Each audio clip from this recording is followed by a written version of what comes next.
नमस्कार मंडळी, कसे आहात सगळे? तर आज आपण आलेलो आहे पुणे जिल्ह्यातील ऐतिहासिक सासवड या गावात. सासवड गावचे ग्रामदैवत समजले जाणारे श्री भैरवनाथ मंदिर आज आपण पाहणार आहोत. सासवड हे कऱ्हा नदीच्या काठावर वसलेले असून त्याचा मराठा पेशव्यांच्या वारसांशी अत्यंत जवळचा संबंध आहे. मंदिराचा इतिहास हा पेशवे काळाशी जोडला जातो. मंदिराची रचना ही एखाद्या वाड्याप्रमाणे केलेली आहे.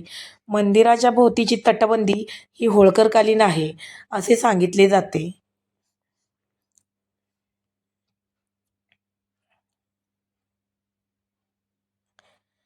मंदिराबाहेर हा एक हँडपंप आहे.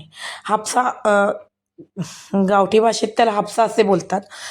तर मंदिरामध्ये प्रवेश करताना तिथे पाय धुवून लोक आतमध्ये जातात. तर चला पाहूया मंदिराची रचना.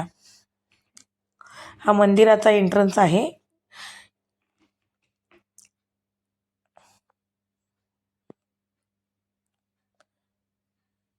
हा भव्य असा महादरवाजा आहे.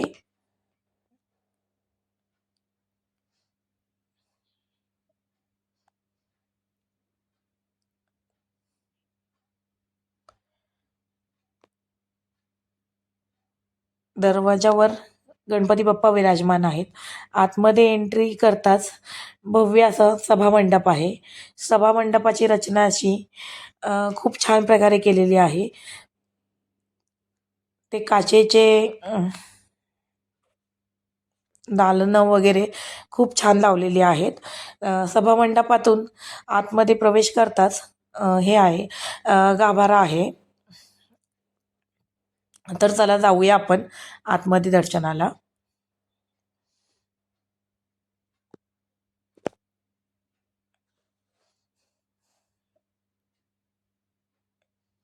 सभामंडपाच्या दोन्ही बाजूला भव्य अशा 2 दीपमाळा आहेत.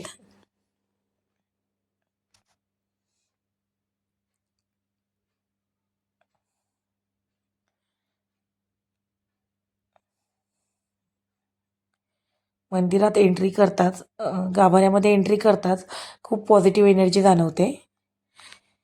हा गाभारा आहे मंदिराचा.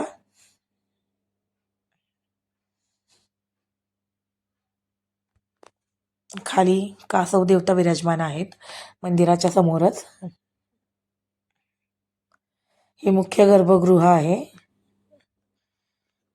भगवान श्री काळ भैरवनाथ आणि माता जोगेश्वरी यांच्या सुंदर अशा मूर्ती आतमध्ये आहेत. आतमध्ये महिलांना प्रवेश नसतो, त्यामुळे आपल्याला बाहेरूनच दर्शन घ्यावे लागेल. खूप छान अशा मूर्ती आहेत. खाली भैरवनाथांचे वाहन अश्व हे आहे.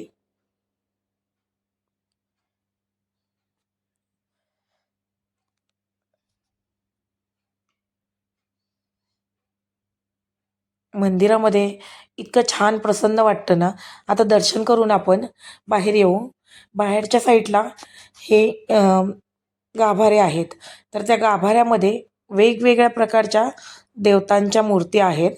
तर त्या मूर्ती कोणत्या आहेत त्या आपण पाहूया जाऊन. चला तर मग.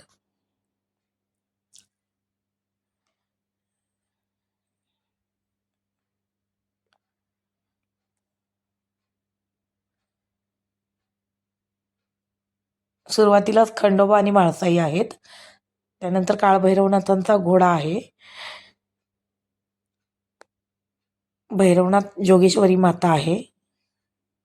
गोरक्षनाथ महाराज आहेत. राम पादुका आहेत, श्रीराम पादुका. काशी विश्वनाथ महादेवाची सुंदर अशी पिंड आहे.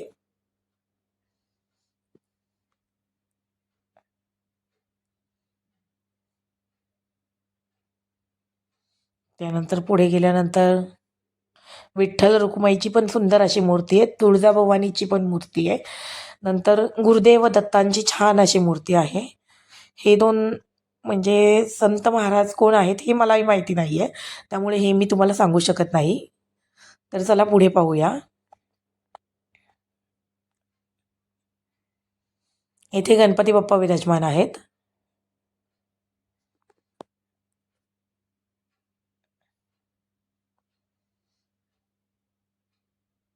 हे अष्टभैरवाचा फोटो आहे.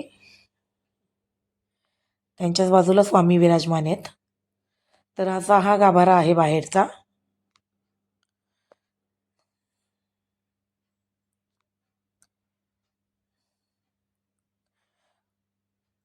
मंदिरातली काचेची झुंबरं पहा किती छान अशी आहेत.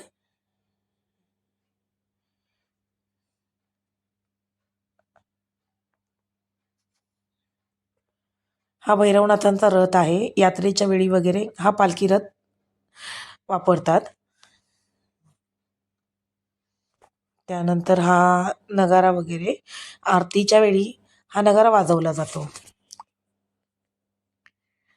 तर मंडळी, कसं वाटलं तुम्हाला काळभैरवनाथांचं मंदिर? सासवडला आल्यानंतर या मंदिराला नक्कीच तुम्ही भेट द्या. व्हिडिओ आवडला असल्यास लाईक, सबस्क्राईब आणि कमेंट करायला विसरू नका. Bye bye.